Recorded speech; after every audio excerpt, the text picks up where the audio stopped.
안녕하세요. 저는 결혼 8년차 23살에 결혼한 30대입니다. 어린 나이에 결혼해서 그리도 저를 싫어하는 시어머니와 신우에게 결혼하면서부터 받은 스트레스 시집살이를 하며 살았습니다. 가운데서 방패 못 치고 그저 우리 누나, 우리 엄마 하는 신랑 덕에 말이에요. 아이가 잠들면 혼자 크게 음악을 듣는 게 저의 스트레스를 푸는 유일한 일이었고 낙이었습니다. 남편은 은근히 가부장적인 면이 있어서 여자는 시댁에 잘해야 하며 나이 어린 사람은 자기보다 연장자에게는 무슨 일이든 해줘야 하고 가능하다면 맞벌이도 해야 하며 육아와 집안일도 완벽하게 해야 한다고 주장하는 그런 남자입니다. 물론 결혼 전에는 정말 아예 몰랐죠.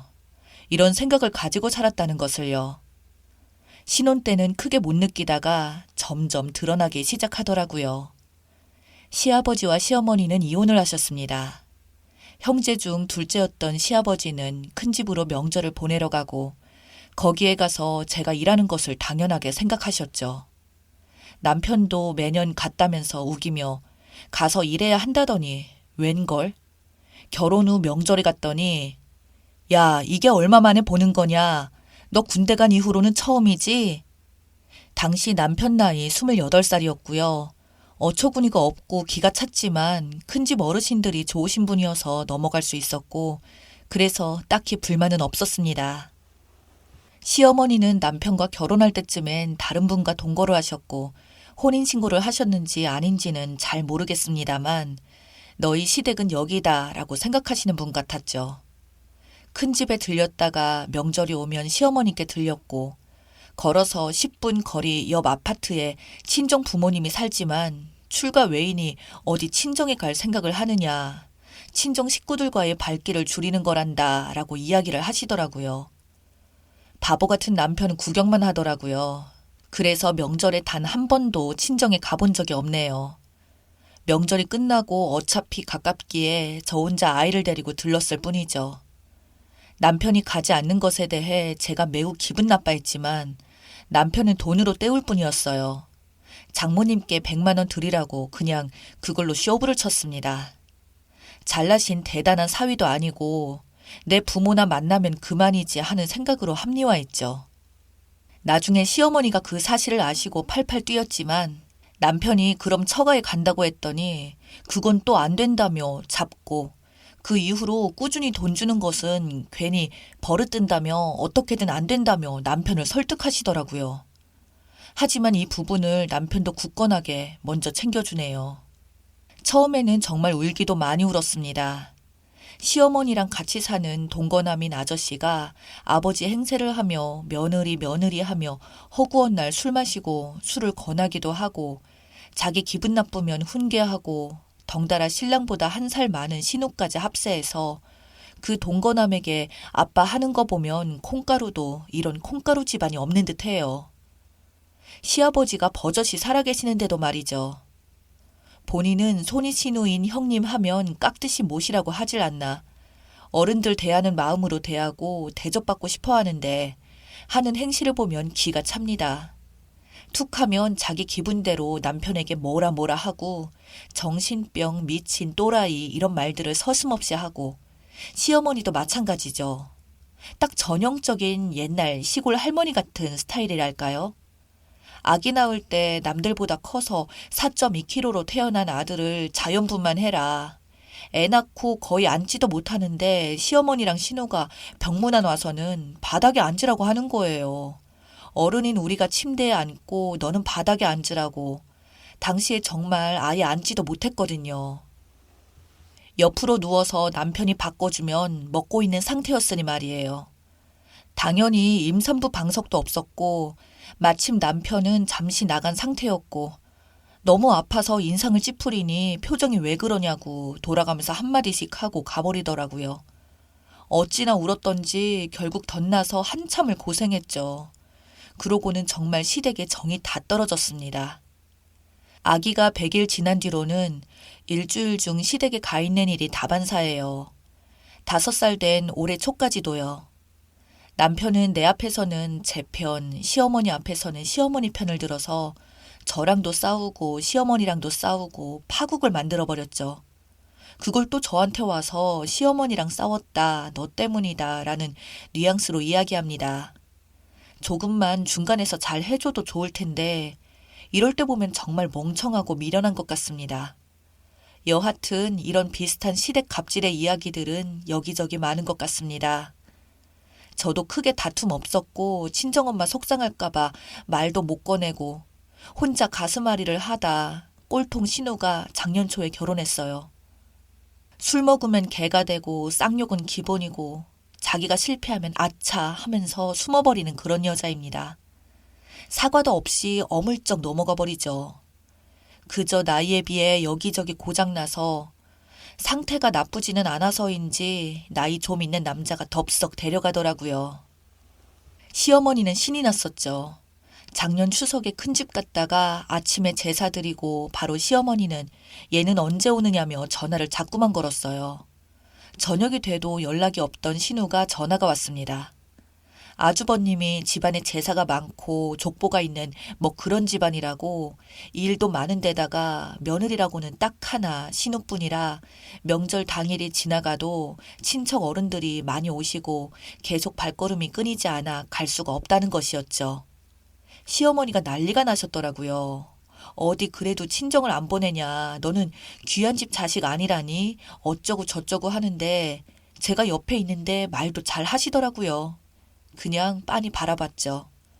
어찌나 꼬시던지 나오는 웃음을 참기가 힘들어서 방에 들어가 숨죽여 웃고 나왔습니다. 결국 추석 명절이 다 지나도록 신우는 오지 못했고 올해 설날도 마찬가지였습니다. 작년 추석 이후 남편과 아이 데리고 시어머니 집에 가면 그렇게 궁시렁궁시렁 대면서 딸을 보지도 못한다고 애를 태우시더라고요. 그동안 저에게 하시던 것도 모르고 부하가 치밀어 마음속에만 있던 말들을 해버리고 말았네요. 어머, 여자는 결혼하면 출가 외인인데 어디를 올 생각을 해요. 어머니가 평소 말씀하신 거고 형님도 그렇게 생각했는데 딸이 결혼하고 본인이 겪어보니 마음이 달라지시나 봐요. 사람은 참 간사한 것 같아요. 라고 생각만 하고 있던 말이 터져버리고 말았습니다. 시어머니 얼굴은 완전히 빨개지시고 남편은 서둘러 집에 가자고 하지만 저는 10년 묵은 체증이 가라앉은 그런 통쾌함을 느끼고 말았습니다. 그때부터였습니다. 시어머니는 남편에게 너무 자주 오지 않아도 된다고 넌지시 자꾸 이야기했고 남편도 은근슬쩍 내 생각해주는 척 가지 말자고 하는 거죠. 왜 그러냐며 아이가 할머니 보고 싶어 아니 더 가자고 해도 2달 정도는 친정도 못 가고 일부러 일주일 내내 있었습니다. 시어머니가 안 반가워하시는 게 보이더라고요. 그 사이에 신우가 한번 오라고 전화 오는 것을 제가 잽싸게 받아서 말했습니다. 여자가 시집을 가서 어디 친정을 생각하시냐고. 형님, 그 나이 되도록 음식도 잘 못하시고 소질이 없으신데 시댁 가셔서 많이 배우시라고. 제사도 많으면 많이 도와드리고 해야 할 것 같다 했더니 씩씩대다가 전화를 끊더라고요. 두 사람이 애가 타는 게 보이는데 얼마나 꼬시던지 남편도 안절부절 못하더라고요. 어느 날은 너 일부러 누나 오는 날 그러냐고 화내듯 이야기하길래 무슨 말이냐고. 아이가 할머니 보고 싶어서 가는 거지. 그리고 당신도 그간 꾸준히 봤으니 잘 알지 않느냐고. 여자는 출가 외인인데 어디 친정에 자주 오려 하냐고. 그건 그 집안의 신념 같은 거 아니냐 했더니 에이씨 하고 나가버리더라고요. 그렇게 시누이는 결혼하고서는 거의 못 봤죠. 그리고 올해 초 설날에 시댁에 선전포고를 했습니다. 앞으로 명절에 남편만 올 거고 아이 볼 일 없고 저도 안 오겠다고. 시어머니 얼굴이 불그락 푸르락 남편도 당황해서 저만 바라보더라고요. 그래서 그건 아니라며 남편이 먼저 이야기하자 그러냐고. 그럼 어머니하고 같이 얘기해보겠냐 했습니다. 제가 아저씨까지 잘 모시고 살 테니 같이 사시겠냐고. 같이 사는 건 불편하고 자기는 자기 식구 아니면 불편해서 못 산다고 거절하시더군요. 그럼 저는 안 오겠습니다 했더니 집안 교육까지 얘기하며 욕을 한바탕 하시는 것을 등 돌리고 나왔습니다. 둘째를 낳았는데 보러 오시지도 않으셨고 그렇게 지나가다가 신우가 아이를 낳은 날이 오고 말았죠. 벼르고 벼르던 날이었습니다. 친언니에게 같이 가자고 해서 똑같이 바닥에 앉았습니다. 친언니의 나이가 신우보다 더 많았으니까 신우는 거기에 앉게 되는데 그래도 힘든지 비스듬히 앉아있길래 형님 반듯하게 앉으세요. 윗사람 계시는데 예의 아니에요. 하고는 반듯하게 세워 앉혔습니다. 나중에 시어머니가 남편한테 난리치시며 전화가 왔는데 그래서 그때 그 사람도 얼마나 고생한 줄 아느냐며 뭐라 해주더라고요. 전화 끊고 저한테도 화를 내긴 했지만 기분이 얼마나 좋던지요. 결혼 내내 이 순간만을 기다렸고 이어 올해 초 이후 시어머니 댁에 아예 안 가고 있고 남편도 처음에는 불만스러워 하더니 나중에는 자기도 느껴지는지 그 이후로는 자꾸만 미안하다고 하더라고요. 앞으로 오래오래 안 보고 살았으면 합니다. 제 사연 읽어주셔서 감사합니다. 후기 올린 것도 있고 이따가 다시 들어와 봅니다. 댓글 감사합니다. 멍청하게 이혼한다고 그러고 있네. 갑자기 그런다고 신우랑 시어머니가 달라지냐 등등 글을 쓰자면 길어질 것 같아 그냥 적당히 줄이고 한 3년 정도는 눈물바람으로 살다가 도저히 안 되겠다 싶었죠. 이혼이란 거 생각보다 일사천리로 딱딱 이어지더라고요. 그동안 많이 생략했던 것 같아요. 태어나고 얼마 있다가 이혼을 요구하고 법원 가서 신청하니 아이가 있어서 3개월 정도 심려 기간이 있더라고요. 그 3개월 동안 참 많이 생각했던 것 같아요. 아이도 점점 사람다워지고 배밀이하고 뒤집고 그러니 아빠가 필요하지 싶어 남편도 내가 더 잘할게 빌고는 하니 최종 일자에 나가지 않고 일종의 오발 사건으로 끝나버렸죠. 하지만 그 일을 빌미로 서로 마음을 잡게 되는 시기였습니다.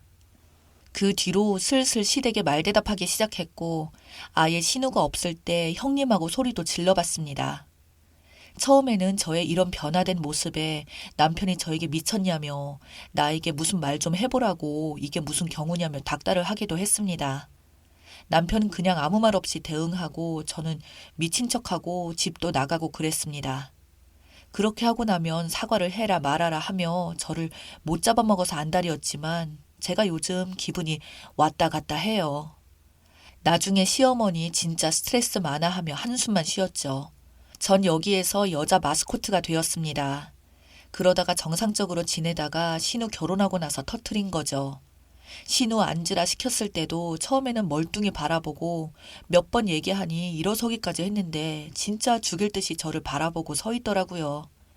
계속 뭐 하냐고 형님도 저한테 그러셨는데 기억이 안 나냐며 이야기를 하니 똥 씹은 얼굴로 앉기는 했는데 말 한마디도 안 하고 갈 때도 그냥 딴 데만 쳐다보고 잘 가라는 말 한마디도 없었어요. 아주버님은 출근하고 시어머님은 일주일에 꼭 절에 가는 날이 있는데 절대 무슨 일이 있어도 빠지지 않아서 그날 딱 맞춰갔거든요.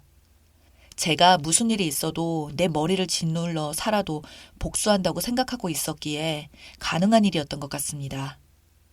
아, 지금 생각해도 통쾌해요. 신우가 가끔 여기에서 본 이야기들을 알고 있는데 이 글도 꼭 봤으면 좋겠네요. 여러분, 착한 게 능사는 아니에요. 할 말은 하고 살아야 하고 받은 건 되갚아서 주어야 하는 것 같아요. 저는 7년 만에 이렇지만요. 읽어주셔서 감사합니다.